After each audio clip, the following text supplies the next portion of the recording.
मंत्री जी से आप पूछिए कि हम लोगों का शोषण क्यों किया जा रहा है। आप यात्री हैं तो आप किससे सफर करना ज्यादा बेटर समझेंगे, 500 रुपए वाली या 1000? 1000। ये समस्या ही कोई नहीं बता रहा है। पहले जो समस्या बता रहे पहले उसको दिखाइए, इसको छोड़िए, ये सब चलता रहता है। बड़े माफिया के लिए गुंडा राज खत्म है, राज चलते वालों के लिए गुंडा राज नहीं अभी खत्म है। लूट हो रही है, लूट कतई लूट हो रही है। नमस्कार, आप देख रहे हैं न्यूज़ 1 इंडिया और मैं हूँ आपके साथ आस्था तिवारी। रोडवेज बस, जी हाँ, जिससे अमूमन तौर पर आज के समय हर यात्री जो है चलता रहता है, फिरता रहता है, यात्रा करता रहता है, एक सड़क से दूसरे, एक शहर से दूसरे शहर जाता रहता है। लेकिन उस बीच अगर बात की जाए तो 2024 भी नजदीक है, लेकिन 2024 से पहले बहुत से ऐसे मुद्दे हैं जिन पर अभी भी पर्दा पड़ा हुआ है। रोडवेज पे वेज पर मैं मौजूद हूँ, जहाँ पर यहाँ पर जितने भी बस ड्राइवर हैं उनको कितनी दिक्कतें हो रही हैं, इस और कोई ध्यान नहीं देता। ये चर्चा कर लेते हैं, क्या समस्या है? समस्या ये है कि राजधानी सेवा चला दिए, उसका किराया 10% अधिक है और गाड़ियों का किराया कम है। हमारी बस पे यात्री बैठते हैं, उतर जाते हैं। हम सुबह से नंबर लगाए, अभी यात्री नहीं हुए और प्राइवेट वाले कम किराया लेते हैं, हमारा किराया अधिक है। हम कैसे यार कंपटीशन करेंगे? सबसे बड़ी दिक्कत यहाँ पे प्राइवेट और सरकारी बसों की ये आ रही है। हाँ, उनका किराया कम है, लोग 500 रुपए में लखनऊ ले जा रहे हैं, हमारा किराया 1060 है। तो हम कैसे यात्रियों को ले जाएं? कैसे हमें यात्री मिलेंगे? तो हमारे वेतन की कटौती भी किल रही जा रही है। वेतन भी काटे जा रहे हैं। हाँ, वेतन भी काटे जा रहे वेतन क्यों काटे जा रहे हैं? लोड फैक्टर नहीं आ रहा है, जो आए हम कैसे लेकर आए? हमारा किराया अधिक है, प्राइवेट वाला 500 में ले जा रहा है और कह रहे हैं कंपटीशन करो। हम कैसे कंपटीशन करें? हो कौन सा दौड़ लगाएं उसके साथ? 2024 में क्या ये बड़ा मुद्दा बन सकता है? ये तो यूपी का मुद्दा बताओ, ये तो केंद्र का कहा 2024 में काम करे। ये तो यूपी गवर्नमेंट की बात है ना।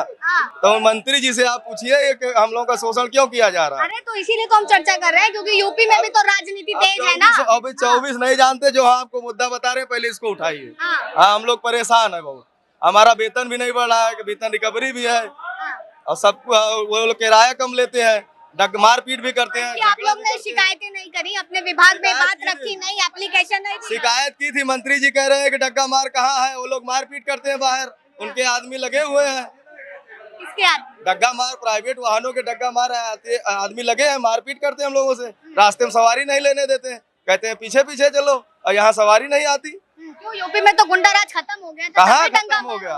अब आप दिखाइए कहाँ यात्री हैं, देखो सब कंडक्टर ड्राइवर हैं, यात्री कहाँ है यहाँ? पर लोगों को कितनी दिक्कतें हैं। अगर बात की जाए रोडवेज बसों की, जो हालात हो चुके हैं कि अब सवारी यात्री जो लोग हैं इसमें सफर करना ही नहीं चाहते हैं, क्योंकि दाम जो है सरकारी ज्यादा बढ़ गए हैं, जबकि प्राइवेट के जो दाम है वो कम है। लेकिन उसके बाद भी जो है यहाँ पर गुंडा राज साफ तौर पर देखा जा रहा है कि किस तरीके से डग्गा मार जो लोग वाहन वाले हैं वो उनको किस तरीके से परेशान करते हैं। आप यात्री हैं? Yes ma'am. तो आप किससे सफर करना ज्यादा बेटर समझेंगे, 500 रुपए वाली या 1000? 1000 वाली। क्यों? सुविधाएं ज्यादा होती हैं। क्या सुविधाएं होती हैं? एसी होती है और फैसिलिटी होती है। इसमें रोडवेज की ऐसी गाड़ी होती है, चलती है तो आधा लगता है कि बीच से ही बाहर हो जाएगा। हाँ। और इतनी प्रॉब्लम होती है, पूछिए मत।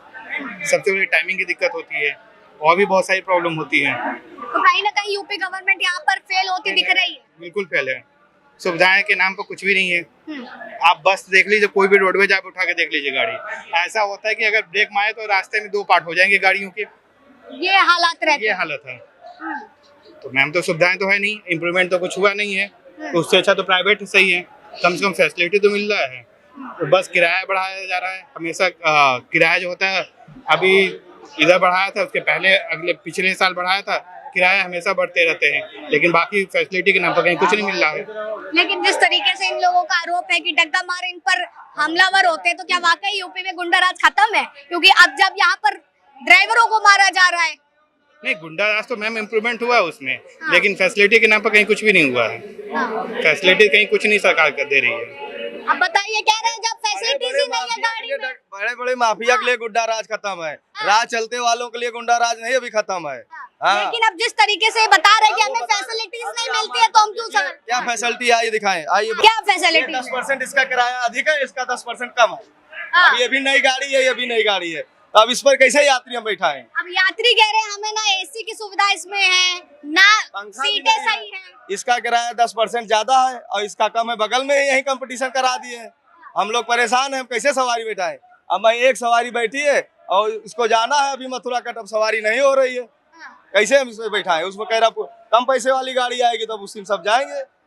देख लीजिए इसमें पंखा भी नहीं लगा, देखिए एक को पंखा लगा है और सीए तो इसके लिए आप लोग बोलते नहीं है? हम लोग बोलते तो हैं, आपसे कह रहे हैं, अब आप आवाज उठाइए। अरे अपने विभाग में नहीं बोलते, एप्लीकेशन नहीं हमारे देते। विभाग में सब भ्रष्ट हो गए। हमारे विभाग में इसके शासनकाल में जो पावर है वो अधिकारियों के पास है। पैसा केवल जो ए ग्रेड और बी ग्रेड की जो अधिकारी उनके पास पावर है, सी और डी ग्रेड के पास अधिकारियों के पास कोई पावर नहीं। सारा का सारा कोई भी गलती करो तो वो हमेशा यही कहते हैं मिसबिहेव कर रहे हैं, कुछ और भी कर रहे हो, बाकी प्रॉब्लम बता देंगे, लेकिन अधिकारी को कोई कुछ नहीं कहता है। योगी सरकार में बस सबसे बड़ी प्रॉब्लम ये है कि जो पावर है वो ए और बी ग्रेड के अधिकारी के पास है।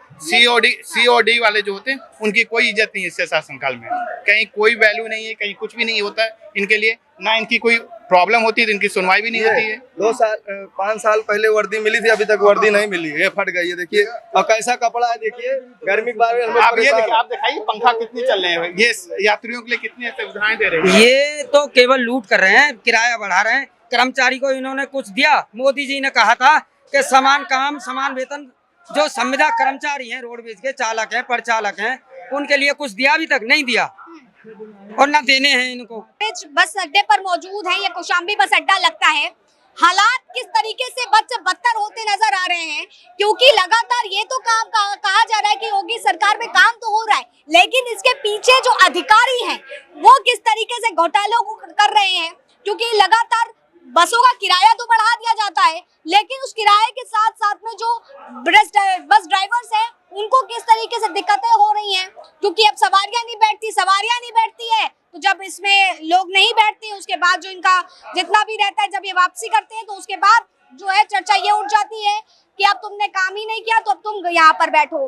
तो इस तरीके से ना वेतन बढ़ाया जा रहा है, ना वो भ्रष्टाचार का किस तरीके से एक खोखला करते यहाँ पर दिख रहे हैं। क्योंकि लगातार ये बात तो कही जाती है कि योगी राज में जो है जो भ्रष्टाचार करेगा उसको छोड़ा नहीं जाएगा, बुलडोजर भी चल जाते हैं अपराधियों के खिलाफ, लेकिन रोडवेज बस के ड्राइवरों की पुकार कौन सुनेगा? क्योंकि ये कहीं ना कहीं एक धरातल का वो बड़ा मुद्दा है, क्योंकि सरकार के आने से पहले ये वादे दावे किए गए थे कि बस ड्राइवरों को जो संविदा में है उनके वेतन बढ़ाए जाएंगे, उनको सारी सुविधाएं दी जाएंगी ताकि वो आने वाले समय में और अच्छे से बेहतर से अपना मन लगा करके काम करे। लेकिन धरातल की स्थिति क्या है, क्योंकि एक तरफ प्राइवेट जिस तरीके से दामों को कम कर रहा है और सरकारी दाम जिस तरीके से आसमान को छू रहे हैं, वो चिंतन करने वाला विषय है। फिलहाल तब तक के लिए आप बने रहे न्यूज़ 1 इंडिया पर। कैमरा पर्सन अनीश के साथ आस्था तिवारी।